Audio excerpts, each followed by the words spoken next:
presented by Sunil दीवाना। DJ Kanchan Raj Muzaffarpur. अभी आप सुन रहे हैं सिंगर सुनील दीवाना।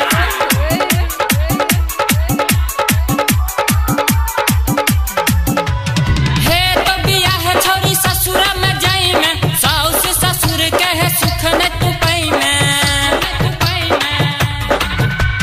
हे तो बिया है छोरी ससुरा में जाई में, साउस ससुर के है सुख न तू पाई में। अकुन छौरा के रखने छ पेट में,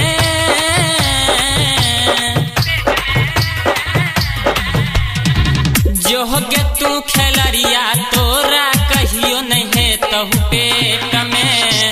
सुनील के सारा फल परताऊ मारताऊ है तहु पेट में।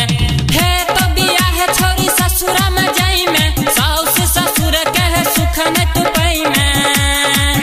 अखिया दोसर के रखने छ पेट में,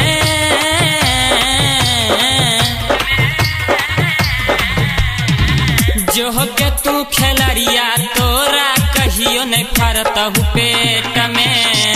सुनील के सारा फल परताऊ मारताऊ है तहु पेट में। जो होके तू खेलरिया तोरा कहियो नहीं है तहु पेट में।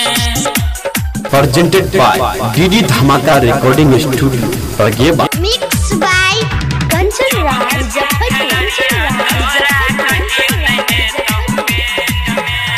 पढ़े गलियो स्कूल छौरी कल न तू प्यार गे।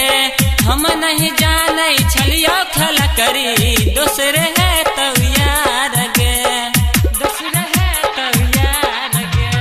पढ़े गलियो स्कूल छौरी कल न तू प्यार गे। हम नहीं जाने छलियो खल करी दोसरे है तो यार गे। रोज रोज मिलल जछ पछवारी, हमारा के कही के कि जछि बसवारी। अकिया घूमै छो दोसर के सेट में,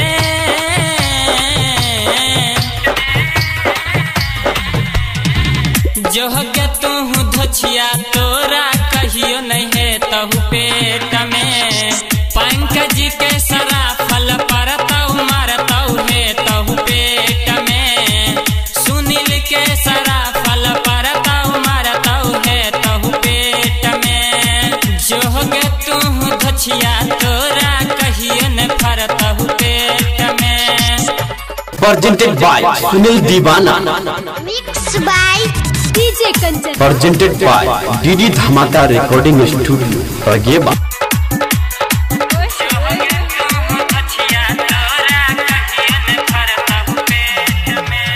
दोसरा कला के घूमै छै तू नहीं छो कनिया जगे। एक नया का दिन धरल जाइबे कहे छो गाँव के समाज गे, कहे छो गाँव के समाज गे। दोसरा कला के घूमै छै तू नहीं छो कनिया जगे। एक नया का दिन धरल जाइबे कहे छो गाँव के समाज गे। मन करी मारत किया कही चमेटा, मंडल बाप के छिया एक बेटा। अकिया दोसर घूमै छौ गे सेट में,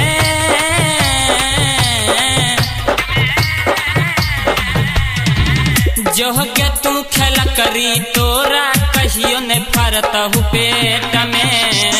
अपने सारा फल परताऊ मारताऊ है तहु पेट में। जो होगे तू खेलरिया तोरा कहियो नहीं है तहु पेट में। पंकज के सारा फल परताऊ मारताऊ है तहु पेट में। presented by DD Dhamaka recording studio बगेबा। Mix by presented by Sunil Deewana. Pankaj Marjit से हो कहल कऊ नहीं जो दोसरा के खेत गे। रोशन के खेत हो परती परल छै दे तो तोरा भेंट गे, दे तो तोरा भेंट गे। पंकज मरजित से हो कहल कऊ नहीं जो दोसरा के खेत गे। रोशन के खेत परती परल छै दे तो तोरा भेंट में। सुनील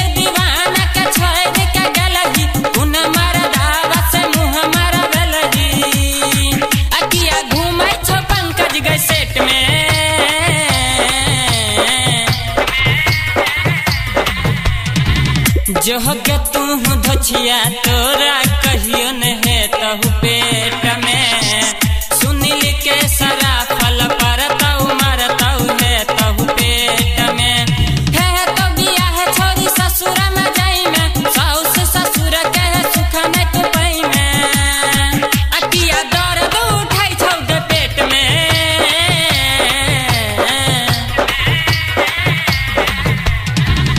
जो के तू धछिया तोरा कहियो न है तहु पेट में सुनील के सरा फल परताऊ मरताऊ है तहु पेट में जो के तू खेल करी तोरा कहियो न है तहु पेट में सुनील के सरा फल परताऊ मरताऊ है तहु पेट में। Presented by DD Dhamaka recording studio, presented by Sunil दीवाना।